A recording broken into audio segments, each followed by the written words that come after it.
The Republican Party isn't really one cohesive movement. If anything, it's a cold war between at least four or maybe more competing visions for America. When we look at America's two major political parties, many of us make the mistake of assuming they are ideologically homogenous, that every Republican or Democrat believes X, Y, and Z across the board. And while Z might always be right, unfortunately America's political parties don't always agree with themselves. For outsiders looking in, and even for some Americans, the deeper intricacies of party politics can be perplexing, seeing members of the same party at loggerheads with each other over policies big and small. It's enough to make some say, I thought they were on the same side. For everyone who tuned into our previous video on if America had a multi-party system, you'll remember how I described America's political parties, that at the end of the day they are effectively more unified versions of the coalition systems you might find in countries like Germany, Sweden, etc. The Republican and Democratic parties are thus banners under which rally a teaming of ideological factions, some of which achieve dominance, others of which remain merely supportive, and over time factions may leave a party or evolve ideologically into something new. And we've covered that as well in past videos, but today we're going to analyze and explain the contemporary factions that comprise the Republican Party. Republican division is clear enough to see in a discussion between any two Republicans from two different parts of the country, or any Republican presidential primary where ideological divides are really put on display for the public. But the question then is exactly what are those divides? Where are the lines between two different types of Republicans? Figures like Trump, DeSantis, Ted Cruz, and Tucker Carlson are all iconic American Republicans, and while they may overlap with one another on certain issues, there's no denying major ideological divides exist between the four. Hello audience, Mr. Z here with another video for you. If you're new to the channel, welcome. We have videos like this on history and politics every week, so if you enjoy that sort of thing, remember to subscribe and stay tuned for more. You can also support us on Patreon or by becoming a channel member and joining our elite Patreon server where you can chat with me directly. One more thing, we also have by popular demand new stickers in the merch store based on the political party logos we designed for the last video. The link for the store will be in the description as well. I've broken down America's Republican Party into four broad factions which break down even further into additional sub-factions, all of which we'll be covering in detail. The four broad factions are characterized by their chief goals or what they aim to conserve or protect.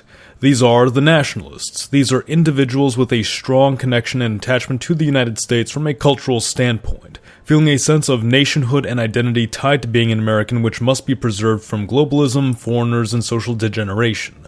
Nationalists are exclusionary, not merely preserving an American way of life for themselves, but also for their children and descendants as well, as something of a birthright. There are two major subcategories of nationalists which we'll get to momentarily. Next are the capitalists, who look upon America as the land of opportunity, a place in which people have more potential than anywhere else in the world to raise themselves up from their station in life and achieve prosperity and success. To the capitalist, America is a workshop where even the lowliest craftsman can create something glorious to share with the world. However, while the capitalist values the United States, he often runs into the habit of taking it for granted and not seeing it as something which is his to maintain and protect. There are three or four major subcategories of the capitalist right, which we'll get to momentarily. The Freedom faction lauds the United States for what it symbolizes, an experiment in liberty and self-government, while the nationalists see America as a people and the capitalists see America as a place of opportunity. The Freedom faction sees America as an idea promised by the almost sacred document that is the Constitution. The Freedom faction would argue that America's defining characteristic is its commitment to personal freedom, a commitment which they would argue is unique in an otherwise oppressive and despotic world, and that this value must be defended tooth and nail against the endless tide of tyranny. There are two major Freedom faction groups which we'll get to momentarily. Finally, the Christian right, a faction which integrates its Christian values firmly into their political outlook of the country, seeing the United States as a foundationally Christian country increasingly under siege from forces of secularism and foreign influence. There are two major subcategories for this faction which we'll get to momentarily. Very often you will see overlap between these factions, especially among the Christians and nationalists and the libertarians and capitalists. Generally speaking, you'll find American Republicans aligning with at least one or two of these groups. Beginning with the capitalist subcategories, we have first, of course, the NeoCons, probably the best known of the capitalist faction. Gaining prominence during the Cold War, NeoCons are characterized by their hawkish and globalist outlook, seeing Americanism, capitalism, and liberal democracy as universal ideal values which must be spread across the globe to ensure peace, prosperity, and an American-led global world order. NeoCons hold most highly a belief in free markets, free trade, and the democratic process, even if democracy must be enforced with military might, and while some NeoCons are proponents of unitary executive theory, NeoCons remain firm in their support of a strong legislature and bureaucracy to prevent tyrannical overreach by the executive. While NeoCons are relatively more conservative than their democratic counterparts, the neoliberals, when compared against other Republican subgroups, the NeoCons are among the most socially liberal, seeing social issues as secondary to matters of economics and foreign policy, translating to a soft-handed, laissez-faire approach to domestic matters, even in realms like immigration, but with a firm support for interventionist foreign policy, especially in regards to holding up democratic and capitalist values. Noteworthy members of the NeoCon subgroup are Nikki Haley, Mike Pompeo, and I'll even throw in a pal of mine, Daniel DiMartino over at the Manhattan Institute. We have our political disagreements, but he's a smart fella and a fun guy to have a conversation with. Now, the old right is another subfaction of the capitalist right, which may be best described as classically liberal with more socially conservative tendencies than their NeoCon counterparts, typically holding more closely to a strong Christian, often Protestant identity. The old right are what you may call your fiscal conservatives, determined to lower taxes, deregulate, and balance the budget against reckless spending, including as it applies to foreign expenditure, being notably less interventionist than the NeoCons, though aware and supportive of existing foreign alliances without ambitions for additional intervention. Old righters are not radicals by any stretch of the imagination, but avowed institutionalists who believe in moderation and stability through the preservation of rule of law, faith in democratic processes, responsible spending, and constitutional freedoms. Nameworthy members of the old right faction include Mitt Romney, John Thune, and anecdotally I might also include my buddy Benji Backer, the founder of ACC. He's a moderate guy who tries to compromise with both parties to achieve conservation goals without putting too much strain on businesses the way some left-wing environmental plans might. The next major capitalist right subfaction is what some call the tech right, a faction which in some ways appears to be an evolution of the NeoCon faction, but in others has taken to adopting more socially conservative stances. The tech right's chief priorities lay in economic and political modernization, recognizing the evolution of technology and the potential application it could have in dramatically improving upon currently existing systems, as well as new conditions such technologies create and how policy must adapt to cover things from cryptocurrencies to AI and what have you. While I included it on this list because it has become a frequently used term, based on my own analysis, I would hesitate to designate the tech right as a full-on subgroup, but rather classified as more of a natural movement occurring within politics broadly in response to tech advancement. Some neocons are tech right, some America Firsters are tech right. There's too much variance to classify this as something akin to the other groups. For instance, some notable members of this faction would include a libertarian-esque figure like Elon Musk and a more hardcore nationalist like Blake Masters. We could even argue that friend of the channel Ubersoy, with his theory of right-wing progressivism, is technically on the tech right as well. Tech right isn't so much an ideology but an openness among various factions to begin adapting to new technology. The last major subgroup in the capitalist faction are what I'd call the radical libertarians, more ideological and ambitious in their views than the traditional libertarians, which we'll cover later in this video. The radical libertarians are effectively either anarcho-capitalists or minarchists with a somewhat Darwinian outlook on society, believing the role of the government should be dramatically reduced and replaced with privately owned entities operating under voluntary market-based rules, allowing for conditions under which the very best will succeed and rise to the top as a natural elite in a fully competitive society. Hand in hand with these views are a staunch opposition to egalitarianism, left-wing ideals, and what they would consider to be parasitic behavior. Radical libertarians see these as wholly incompatible with their ideal society, which in turn makes them notably less accepting and more exclusionary than traditional libertarians, and they do put a great emphasis on social order but believe that social order must be achieved by private, not public means. With this heavier emphasis on economic and social matters, the radical libertarians straddle the line between the capitalist and freedom factions. Noteworthy members of this subgroup include Hans Hermann Hoppe, members of the Mises Institute, and I might say my buddies Tax Brass, Prax Ben, and maybe Arthur Greenwood fall into this category. Arthur, if you're watching this video, let me know in the comments below if this is your cup of tea. Let's also take a little break right here. If you've been enjoying this content so far, I'd like to invite you all to subscribe to the channel and drop us a comment about any topics you'd like to see us cover next. We are aiming to hit 300,000 subscribers by the end of the summer, so every subscription helps. Now, as for the nationalist subcategories, first we have the America Firsters, probably among the most recognizable today. America Firsters really hit their stride with the rise of Trump and may sometimes be called Trumpists or right-wing populists. With a deep sense of American exceptionalism and a perception that foreign countries and interests have taken advantage of the United States, America Firsters are staunch advocates for a reduced global presence even at the level of isolationism. They are champions for American self-sufficiency, including but not limited to in the fields of energy production and manufacturing. And as with most national subgroups, they are firm opponents of open borders policies, desiring to restrict or outright cease immigration, both legal and illegal, entirely.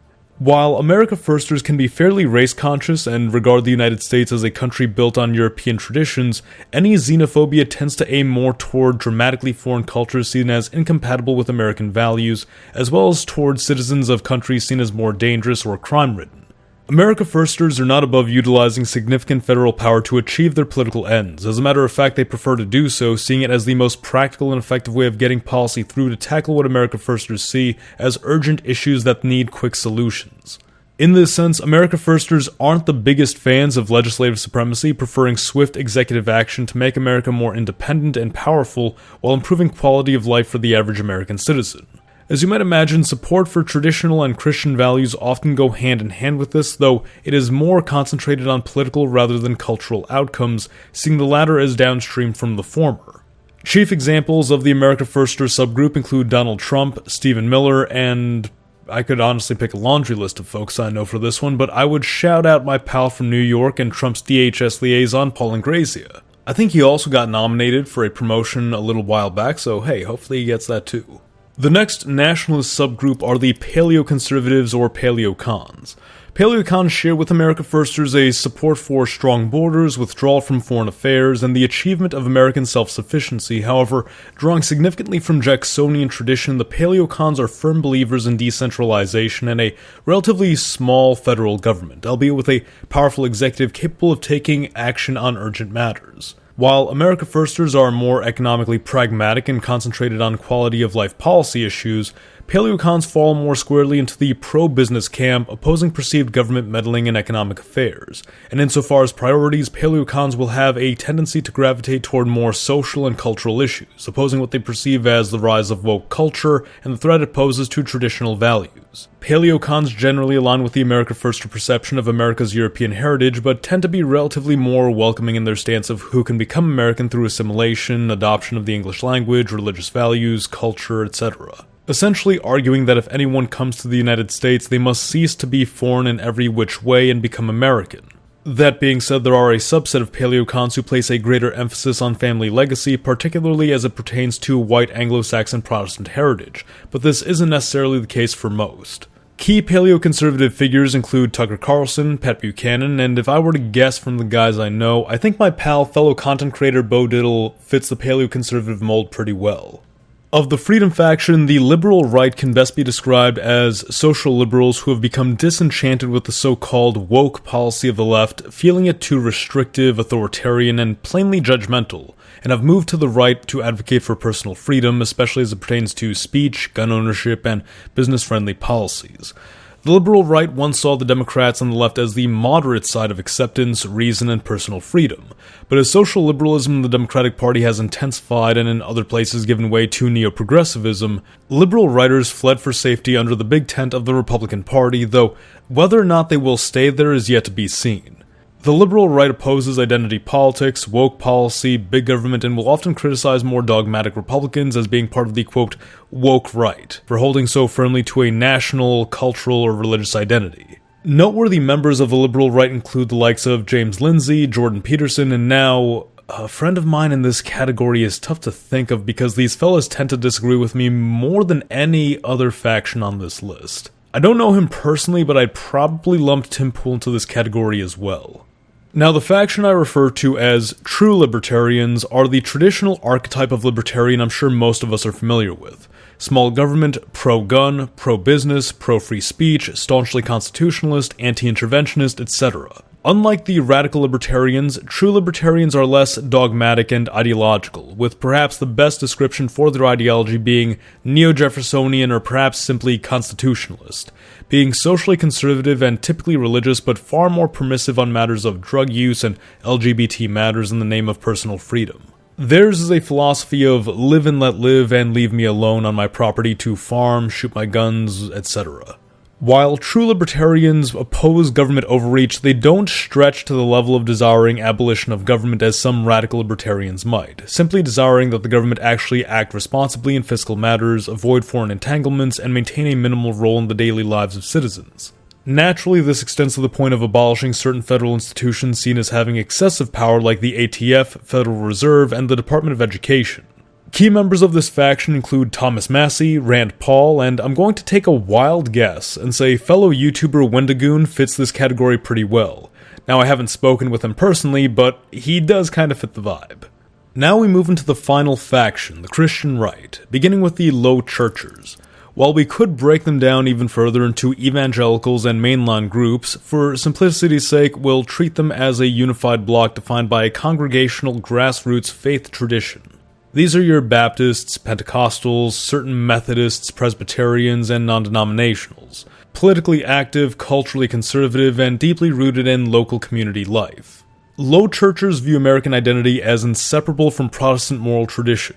This translates into a staunch focus on culture, family, education, and law-reflecting biblical truths. What sets them apart is just how much their power structure mimics their theology. It's decentralized, it's distrustful of top-down authority, and it's organized around tight-knit local churches that serve as moral and political anchors in their community, essentially congregational.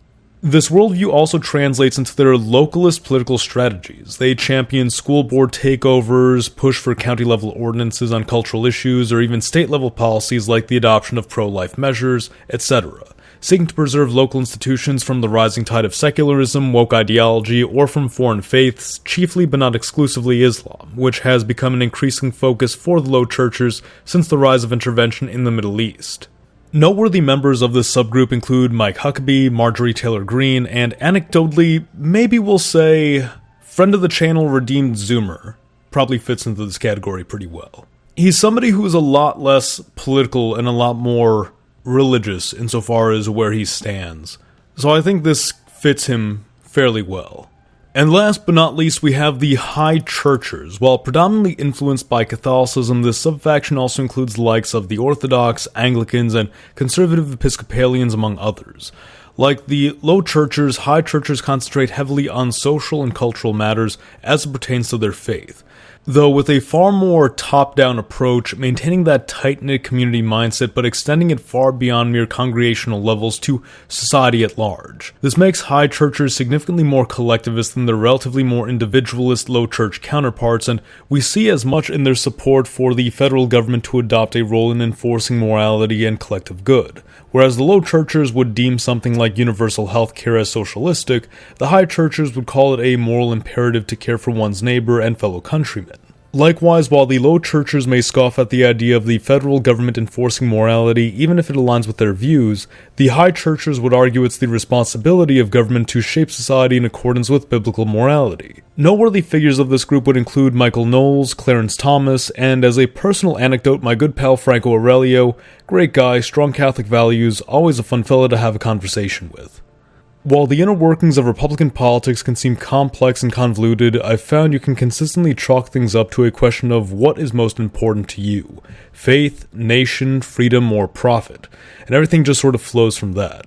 And of course, people often have multiple dimensions to their political philosophy, lumping together, say, High Churcher theology with America Firster politicking, or true libertarian governing with a Low Churcher lifestyle. Even NeoCon hawkishness with Paleocon traditionalism isn't an unheard of mix. There's lots of ways these subgroups amalgamate. They're almost like elements coming together through bonds to form compounds. If you're curious about what some of those compound ideologies are, I'd recommend you check out our previous video here on if America had a multi-party system. Thank you all for watching. Remember to like the video if you enjoyed it and subscribe for more. Mr. Z, out.